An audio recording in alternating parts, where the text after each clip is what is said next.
bagus. Ada orang takut narkoba, bagus. Tapi yang paling mengerikan orang takut menjalankan agamanya. Karena di balik itu ada isu yang luar biasa.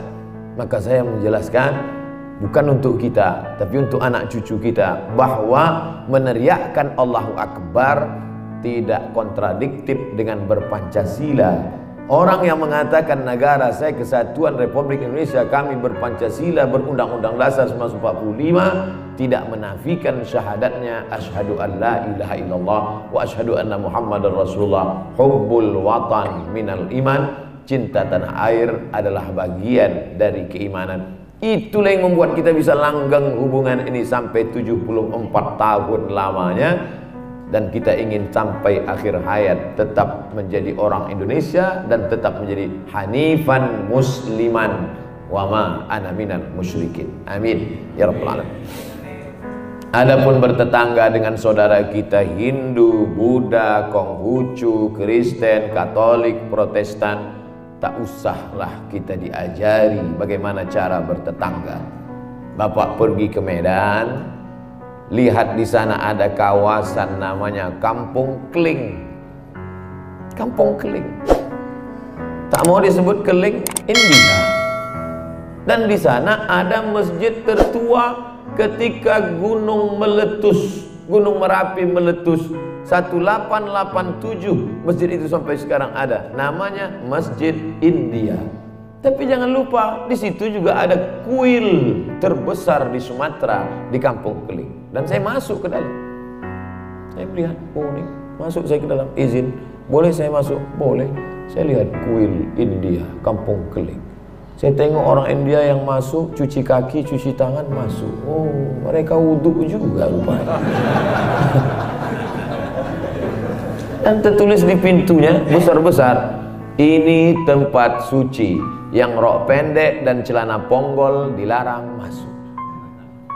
Ada tak itu tertulis di komplek masjid kita? Yang celana jen jangan masuk. Tak ada. Padahal pakaian India seksi, pusatnya nampak. Ustaz nonton juga sikit, tak apa. Tapi ada tertulis, jangan ajarkan kita tentang kebinekaan. Bagaimana mungkin orang Melayu mengizinkan tanahnya untuk Kampung Keling, baik yang Islam maupun yang Hindu? Tegak berdiri. Di sana pula ada rumah sampai sekarang, ada di kawasan Pecinan. Rumah siapa itu? Itulah rumah Chong Api. Chong Api adalah orang Cina kaya, dan dia kasih tanah. Tanah punya siapa? Di Medan tanah punya Sultan. Sultan Melayu Delhi. Sultan, mana tanah? Untuk apa kata Sultan? Aku mau bangun masjid. Maka sampai hari ini masih ada masjidnya. Kita tahu namanya Masjid Al-Ikhlas, Masjid At-Taqwa, Masjid Al-Mukhlisin. Tapi di Medan unik. Masjid apa namanya? Masjid Chong Api. Nanti Bapak pergi ke Medan, sholat di Masjid Chong Api. Artinya apa? Kebinekaan kita sudah lama terjaga sampai hari ini. Oleh sebab itu kalau ada ingin menyulut, kita lalang, bukan lalang kering, kita lalang basah yang berembun. Setengah mati dia mau menyulut ini, tak akan terbakar. Tak akan terbakar. Kita bukan lalang kering. Jadi saya mau dipancing-pancing untuk menyulut itu, tidak akan ketemu. Malam tadi orang ramai. Kalau saya mau takbir, bakar. Kita tidak pernah mau terpancing untuk itu. Kita selalu mengatakan kita jaga negara Kesatuan Republik Indonesia. Quran menyampaikan, la yanhakumullahu 'anil ladzina lam yuqatilukum fid din wa lam yukhrijukum min diyarikum. Dia berbeda agama denganmu selama dia tidak mengusir kamu dari kampung halamanmu, selama dia tidak membunuh kamu, maka kamu balas dia dengan dua, antabarruhum, buat baik sama mereka, wa tuqsitu ilaihim, bersikap adillah pada mereka. Tapi ceramah-ceramah saya yang begini tidak akan viral. Kenapa? Karena tidak menarik. Oleh sebab itu maka ini mesti kita pandai-pandai menjaga ini. Kalau tidak, na'udzubillah, tak terbayangkan bagaimana kalau yang mayoritas yang mengamuk. Yang minoritas mengamuk, kita lihat efeknya. Hancur. Apa kata orang Melayu? Menang jadi arang, kalah jadi abu. La tanaza'u, jangan kelahi. Fatabshalu, kamu akan gagal. Wa tazhabari hukum, kamu kehilangan semangat. Ini poin pertama, karena ini dasar supaya kita tidak berkonflik, tidak kecemburuan, tidak macam-macam. Selesai satu masalah. Berapa masalah Pak Ustaz? Banyak masalah. Saya tidak ingin Bapak Ibu menganggap ceramah saya ini masalah. Tadi maunya mendengar masalah karena ingin menghilangkan masalah, karena di kepala kita banyak masalah. Ternyata Ustaz Somad hanya menambah masalah. Masalah satu selesai. Masalah yang kedua, Bapak Ibu punya jabatan PNS. PNS adalah cita-cita tertinggi anak sekolah. Karena kalau ada dua anak lajang meminang anak gadis, satu ditanya, apa kerjamu? Masih usaha-usaha bisnis Pak. Kamu? Baru lulus CPNS. Lulus, ini yang ditulis. CPNS adalah cita-cita.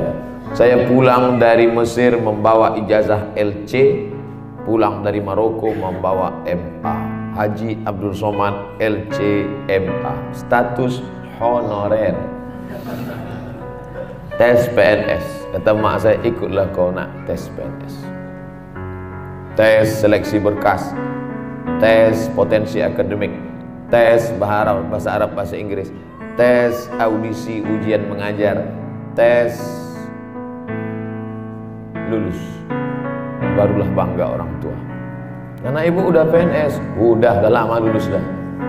Artinya apa? PNS menjadi cita-cita. Bayangkan Bapak membantu 1 juta orang, satu provinsi, satu kabupaten 170.000 yang terdaftar di EKTP. Yang tak terdaftar kita tak tahu. Saya hanya mengopi penjelasan Pak Bupati. Artinya apa? Kalau Bapak sekali beramal, berarti amal Bapak kelipatan 170.000. Sekali Bapak mempermudah orang, berarti amal Bapak kelipatan 170.000. Begitu juga kalau menzolimi 170.000. Ya'ti yaumal qiyamati bi sholatin, nanti mati menghadap Allah, solatnya banyak, solat sunat duha, solat sunat tahajud, solat witir, solat awabin, solat isyraq, solat qabliyah, solat ba'diyah, wasyamin, puasa Senin Kamis, puasa Ayyamul Bait 13, 14, 15, puasa Asyura. Nih bulan Muharram, Asyura nanti paling bagus 3 hari, 9, 10, 11. Tak bisa 3 hari, 2 hari, 9, 10. Tak bisa 2 hari, 1 hari, 10 saja. 1 hari pun tak bisa, mati aja lah. Ada orang nanti menghadap Allah, puasanya banyak, sholatnya banyak, sedekahnya banyak, tapi ternyata amalnya itu hilang. Kenapa? Diambil yang 170.000 orang tadi. Yang ngantri banyak, yang teraniaya, yang terzolimi. Satu mengambil puasanya, satu mengambil zakatnya, satu mengambil sedekahnya. Setelah orang ini mengambil, ternyata antrian masih panjang. Apa solusinya? Diambil dosa mereka, ditimpakan kepada PNS Bangka Tengah.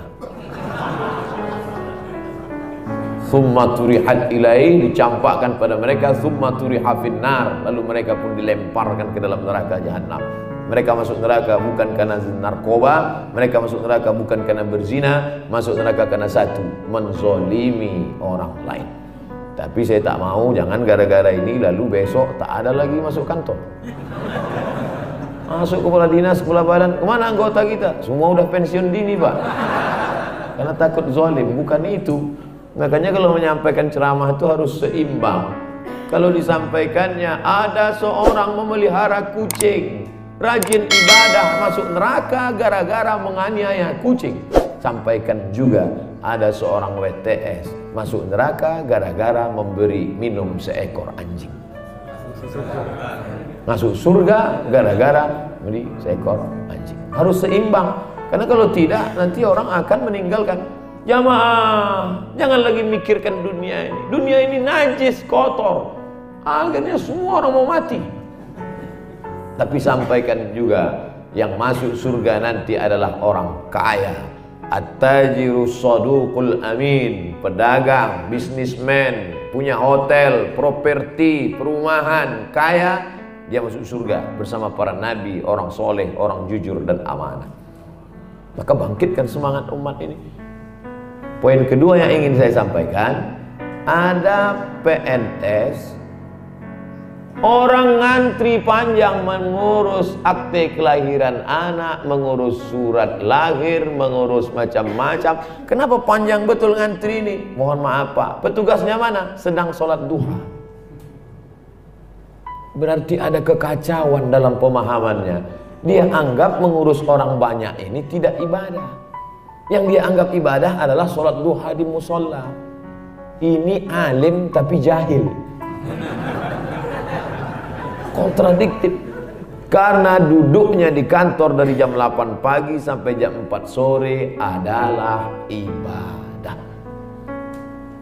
Bukan sholat itu ibadah.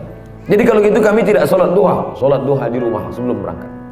Tapi kata Ustadz kami sholat duha itu jam 9. Jam 9 waktu afdal. Sedangkan waktu boleh duha, lihat sholat maghrib. Kalau sholat maghribnya jam 6, maka jam 6.15 sudah boleh duha. Bapak berangkat, apalagi kita tak ada macet di sini. Kecuali semalam lah agak macet sedikit.